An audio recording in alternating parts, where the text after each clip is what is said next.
Hello everyone, welcome to my video. Today we're going to be talking about some beginner photography tips that I wish I knew when I started photography. So starting off, knowing what aperture, knowing what shutter speed is, and knowing what ISO is. That is the definition of exposure.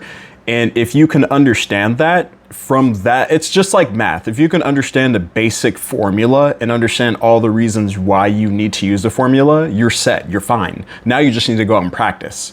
What is ISO? So my favorite definition of ISO is if you were to pull out a microphone. For instance, I have this lav mic right here. I can boost up that sound with the sensitivity. And think of it as that. With your ISO, you're boosting up the sensitivity. So your microphone is going to get louder, but it's also going to have a lot of grain to it, a lot of it's really sensitive. So you can hear yourself better, which is good, but you're going to lose quality in your voice. Same thing with the camera. Let's say you have your shutter speed and aperture, you already have them picked, that's what you want, and now you can use your ISO to boost it up or boost it down. Usually when you don't have any lights or anything like that, this is like a last resort. For me, it's a last resort. I don't like bumping up my ISO. In fact, in some cases, in my photography class, 400 was the standard ISO. So I try to keep it at 400. And if I need to go up, max I'll do is, I did some videography projects with this, and 1250 is usually where my videographer likes me to be. So I like to have a flexibility between 400 and 1250 when I'm doing professional stuff. Obviously, you can go way over that. Let's say you're on a nighttime reconnaissance mission and you need to push your ISO to the max because you're in pitch black darkness and you know, your shutter speed's at 80 and you're like, well, I'm already here. At that point, it's like my ISO has to go up or down and there's only certain things that I can do, right? I can't open my aperture anymore because it's way too dark.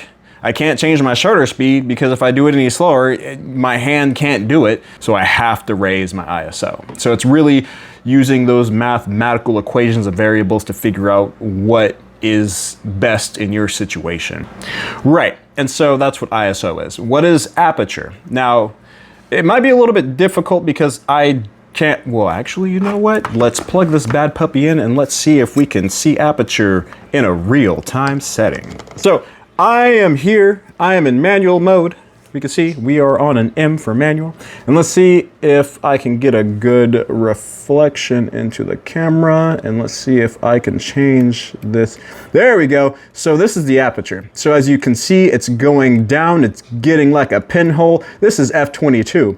And so if you take a photo, everything is going to be in focus. Everything. There's not going to be any blurriness. But since we have so much, since it's so little light getting in, now we're stuck with, and we're keeping it at 125 shutter speed. I'm gonna have to bump up my ISO to a crazy number because I'm not taking nothing. At 400 ISO and my aperture is at f/22 and my shutter speed is at 125, I ain't seeing nothing.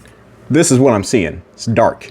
Nothing. So now let's open up the aperture a little bit. Let's let a little bit more light in. So we have our aperture at 2.5, f/2.5. We have our shutter speed at 125, and we have our ISO. Wait, hold on, wait for my camera to turn back on. We have our ISO at 400, but look at this. The photo is still pretty dark. And we have our shutter speed exactly where we want it. We have our aperture at f/2.5 because we opened it as much as we can and it's still dark.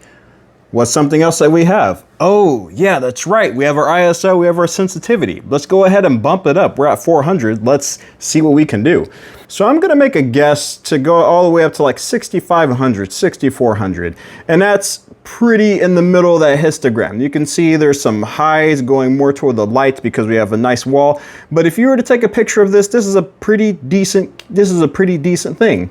And so what we did was we had two things set. We had our f/2.5 aperture set and our shutter speed at 125. We're not changing any of that. So one thing that we could change is our ISO. Now, would I take this photo? Probably not. 6,400 ISO is pretty high for me. and I would have to figure out another thing to do. And other ways to do that is if you had a tripod, you can put it up here and then you can bring your shutter speed all the way down to like 25. And now you can bring your ISO down to 400, or like I said, 1250, something I'm comfortable with. So if I had a tripod, I can still get this really nice photo. But for instance, like I said, my hand's gonna be a little bit movie.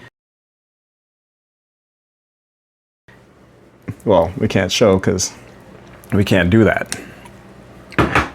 So that's the theory. So your aperture, when they change it, this is a very closed aperture, so f22, and this is at 2.5. So a lot of light can get in. It's really bright. So we talked about ISO. Think about sensitivity. Think about a microphone. You're raising up your voice, but you're gonna introduce some noise. Just like that with the ISO. You have your shutter speed and aperture where you want it, but you need a little bit more light. You're gonna have to brighten it up, but at the sacrifice that you're gonna get some pics, you're gonna get some noise with that photo. We talked about aperture. We saw it right on the lens. We saw it real time. We saw it going up and down. We saw this is 2.5, super bright, letting all that light in. You can get that nice little bokeh, or you can do this where it's like a pinhole, where a little bit of light is going in, but that little bit of light is allowing everything to be in focus. So now we have gotten to shutter speed. Now we're going to explain shutter speed in 3 instances. Fast for action, 2 for just standard photography, and then 3 for long exposure. We'll start at the slowest and we'll go our way to the middle and then to our way to the fastest. So long exposure, what does that mean? That means your shutter speed, instead of having the classic photography like instead of doing that, it's just gonna sit there, it's gonna allow that light, and then it's gonna close. So with that, you have to keep your camera on a tripod, because remember how I was mentioning that using my hand I feel comfortable with 125th. If I go anything lower than that, I need a tripod or something, because that shutter speed is way too low for me to hold my camera and take that photo. I'm gonna have to have a tripod. That timing being so open, you're gonna get a lot of light.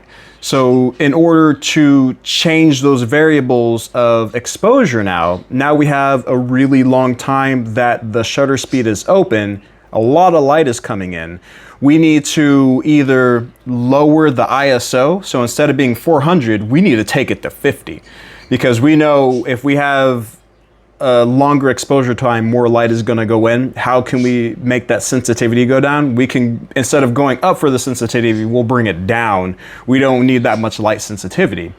Or we can go to our aperture, and instead of having it wide open, we can go ahead and close it down. That way that can offset, the aperture and ISO can both offset what the number of seconds are being held open to let all that light in. So the shutter speed is overpowering the ISO and the aperture, and you can use those two things together to find like a common balance in between. So now let's go to standard. That's about 125th. 125th is pretty good. With that, you can get away at a 2.5 aperture, like something really wide, or you can go to a 5.6, something standard, the standard photography. A lot of people buy cameras because they like the bokeh.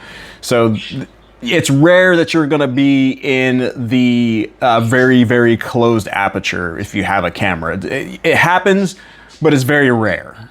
It's mostly bokeh or standard. That's what we like. And so for ISO can live with a comfortable 400 with a 125, especially if it's a nice normal day outside. That's a pretty good combination of having an aperture of f2.5 to like 5.6, 125 shutter speed, and 400 ISO. That's kind of like my standard where I bounce around. Now, if I want to take a picture and there's someone very fast, or someone running or rushing water or something like that, I'm going to want to have my shutter speed more than 125. I would probably say 500 to 1,000. It's very rare that you need to go over 1,000 on just normal photography, but times do come.